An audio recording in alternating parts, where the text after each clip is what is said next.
Rose Artioli, bom dia, paz e luz, valeu. A Rose Souza diz o seguinte, ela é bipolar, tem medo de frequentar a casa espírita, mas ela estuda em casa e isso acaba ajudando ela na questão da doença, estudando a doutrina espírita na casa dela. Não há empecilho nenhum, né, Edson, de se estudar. Não, ninguém disse aqui que para ser espírita você precisa frequentar uma casa. Aliás, a Adriana colocou muito bem, né? Você pode ser espírita tendo até outras crenças. Aliás, o Kardec na viagem, né? Acho que a viagem espírita de 1862, isso. Né? Ele constata isso, ele ficou feliz de ver que tinham muçulmanos, tinham judeus, tinham católicos, né? Evangélicos, não sei se naquela época era evangélico que se falava, protestantes, né? Que estavam estudando a doutrina. Então ele entendia que a doutrina, na verdade, era algo que podia estar em paralelo, né, às religiões. Ela podia ser como um complemento, né? Então ela pode estudar onde ela quiser, ela não precisa ser necessariamente na casa espírita. Isso.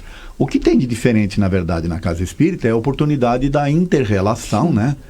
E de você experienciar aquilo que você está aprendendo, né? Porque se você só aprender consigo e não... aí eu não quero jogar uma carga em cima de você. Como é o nome dela? É a Rose. Viu, Rose? Eu não quero jogar uma carga em cima de você, mas o interessante seria você ter troca de experiências, né?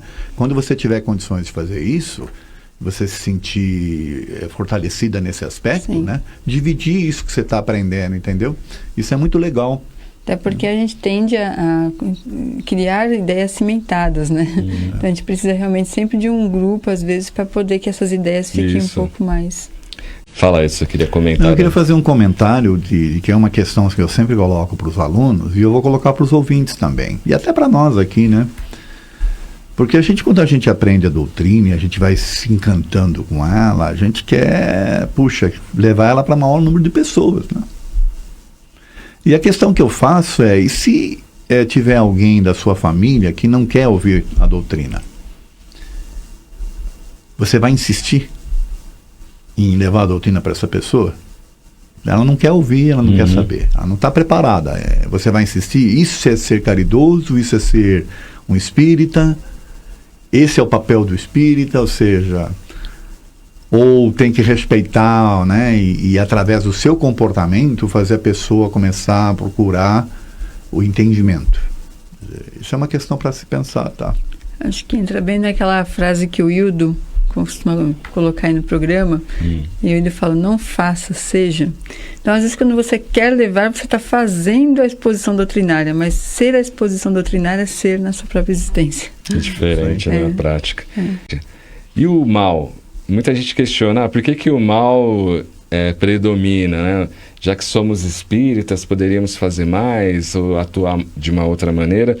Mas aí, lá no Livro dos Espíritos falam, o mal às vezes predomina pela timidez dos bons. E tem, às vezes, muito espírita, não precisa falar que é espírita, não precisa ir lá para fora, vamos só estudar aqui dentro da casa espírita. Como lidar com essa questão, né? Que às vezes o mal não é o externo, mas é o interno e a pessoa às vezes nem repara nisso. Exatamente.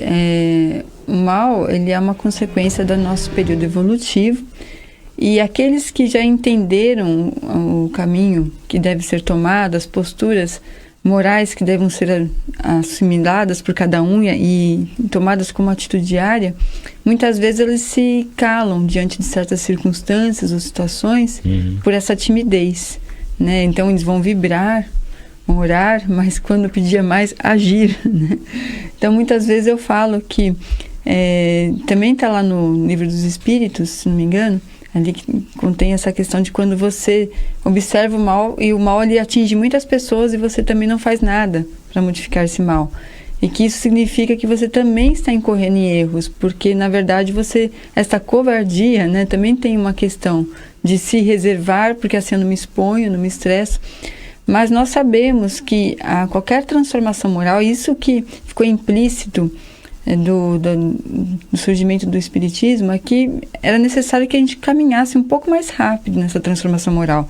Estávamos vindo numa condição, depois a vinda de Jesus, e nos ensinou a sua moral, mas chegando à terceira revelação, ela precisava que nossos passos,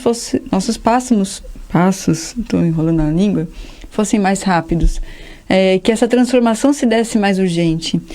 E cada vez que a gente vê uma situação errada ali na nossa proximidade e nos calamos por comodismo, porque isso me convém, porque isso não me expõe, é uma maneira de contribuir para uma estagnação moral.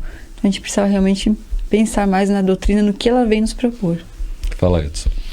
Então, na verdade, essa questão ela é interessante porque, primeiro que a gente tem que tentar entender, Cláudio, o que é o mal, né? Primeiro porque, para mim, às vezes, o mal que aquela pessoa está, no meu modo de ver, né, fazendo, para ela é um processo de aprendizado, né, e de desenvolvimento, entendeu? Porque a gente vive aqui em situações, né, onde as pessoas têm os mais diferentes níveis, né, de evolução espiritual e os mais diferentes níveis de necessidades de aprendizado. Aliás, nessa mesma frase que você leu, nessa mesma questão, fala, né, que o mal ainda é necessário, né, mas ai daquele por quem o mal venha. Né? Por quê? O mal ainda é necessário para que a gente aprenda a distinguir, né, o mal do bem. E o ai daquele que significa que essa pessoa vai ter que arcar com as consequências das suas ações. Uhum. Então, nós vamos arcar com as consequências das nossas ações, quer sejam elas no mal ou no bem. Você também arca com as ações do bem. E o que é arcar com as ações do bem? Tem a ver com o que a Adriana está falando. É você expandir cada vez mais, né? Não ficar isento e tentar levar o bem ao maior número de pessoas possíveis. Agora, precisa ter mais cuidado de que forma que você leva, né? É verdade. Porque você precisa dar o tempo da pessoa. Nem todo mundo tem a ver com aquela questão que eu coloquei, né? Dos parentes. Nem todo mundo ainda está preparado para ter determinados tipos de informação. Às vezes, você querer forçar um determinado tipo de informação para uma pessoa que não está preparada é agir de forma descaridosa com ela. Ela não tem ainda a capacidade de trazer para si a responsabilidade por seus atos. Ela precisa de alguém ainda que a norteie. Então, tem muitas pessoas que ainda precisam disso. Né? Então, eu costumo dizer também, e aí não é questão de elitismo de nada, é uma constatação. Nem todo mundo está preparado para ser espírita. De fato.